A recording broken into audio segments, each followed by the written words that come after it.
सहयोगी मित्र हैं, बड़े भाई हैं, सबका मैं हार्दिक अभिनंदन करता हूँ, इस कार्यक्रम के लिए वंदन करता हूँ। कार्यक्रम अपने अगले पड़ाव पर बढ़ रहा है। विश्व आदिवासी दिवस, जिसे हम मूल निवासी दिवस भी कहते हैं, वैश्विक स्तर पर स्वदेशी मूल निवासी आदिवासी लोगों के अधिकारों का संवर्धन और संरक्षण करने तथा पर्यावरण संरक्षण में उनके महत्वपूर्ण योगदान के माध्यम देने के लिए प्रतिवर्ष 9 वर्ष विश्व आदिवासी दिवस मनाया जाता है। आदिवासी आबादी के अधिकारों को बढ़ावा देने के लिए, उनकी रक्षा करने के लिए तथा दुनिया में रहने के लिए एक बेहतर जगह बनाने के लिए और उनके योगदान और उपलब्धियों को स्वीकार करने के लिए इस दिन को मनाया जाता है। भारत संस्कृति परंपराओं, जातीय पंथ और उद्देश्य विविधता वाला देश है। विश्व आदिवासी दिवस का उद्देश्य दुनिया भर में आदिवासी मूल निवासी स्वदेशी लोगों के सामने बड़ी आने वाली चुनौतियों के बारे में जागरूकता बढ़ाना है, जिसमें गरीबी, भेदभाव, स्वास्थ्य सेवा और शिक्षा तक पहुंच की कमी शामिल है। यह आदिवासी समुदाय को समृद्ध संस्कृति और महत्वपूर्ण योगदान संस्कृतियों को विविधता को स्वीकार करने के लिए दुनिया भर में आदिवासी मूल निवासी स्वदेशी लोगों के लिए बेहतर भविष्य के लिए प्रतिबद्ध होने का एक महत्वपूर्ण अवसर है। भारत ही नहीं, दुनिया भर में के कई देशों में आदिवासी समुदाय के लोग निवास करते हैं, जिनकी जीवन शैली, खान पान और रीति रिवाज आम जनजीवन से अलग होती है। अपनी अनूठी संस्कृति रीति रिवाजों के कारण इन समुदायों का सामना करना पड़ता है। यह समस्याएं सामाजिक, आर्थिक और सांस्कृतिक रूप से काफी गहरी होती है। जैसे में भारत समेत तमाम देशों में उनके बारे में जागरूकता बढ़ाने के लिए और उनके अधिकारों को ध्यान आकर्षित करने के लिए दुनिया भर में हर साल विश्व आदिवासी दिवस मनाया जाता है। इसके अलावा यह दिन लोगों को समझने में मदद करती है। आदिवासी लोग हमारे समाज का एक महत्वपूर्ण हिस्सा है। उनकी परंपराएं, उनकी भाषा, उनकी जीवन शैली हमें सिखाती है कि प्रकृति हमारे जीवन का आधार है।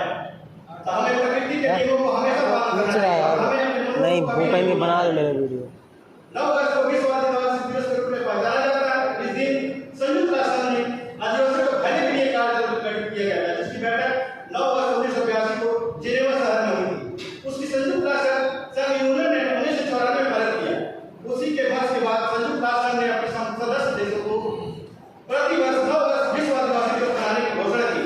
जब 21वीं सदी में संयुक्त राष्ट्र संघ ने महसूस किया कि आदिवासी समाज समस्याओं से ग्रसित है, तभी इन समस्याओं को सुलझाने, आदिवासी और मानव अधिकारों को लागू करने और उनके संरक्षण के लिए इस कार्य को गठन किया।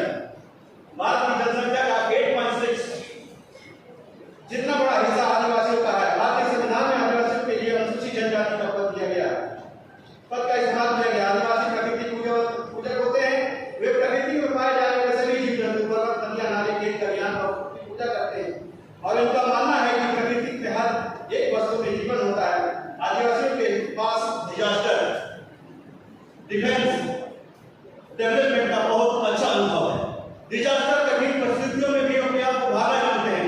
डिफेंस अपनी अच्छी स्थिति में अपनी बचाव करना, अपनी रक्षा करना जानते हैं और बड़ी मुश्किल में अपने आप को डेवलप भी करना जानते हैं।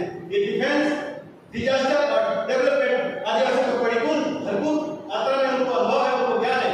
आप हनुमान जी को बारे में जरावा जनजाति के लोगों को देखिए, वो अभी भी है, लेकिन अपने आप को कितना सुरक्षित और अपने आप को सेफ रखते हुए।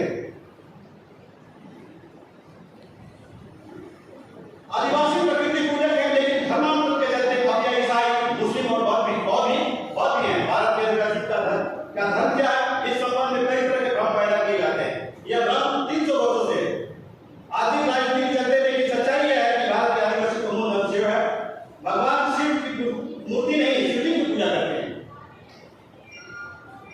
उनके धर्म में के देवता शिव के अलावा पाली, ओकारी, ओकारी, दाई, जाता, भैरव, लोक देवता, कुल देवता और ग्राम देवता हैं। प्राचीन भारत की प्राचीन सभ्यता में शिव और शिवलिंग से जुड़े अवशेष प्राप्त होते हैं, जिससे यह पता चलता है कि प्राचीन भारत के लोग शिव के साथ पशु और वृक्षों की भी पूजा करते हैं। वृक्षों की पूजा करते हैं। भगवान शिव को आदिदेव, आदिनाथ और आदियोगी कहा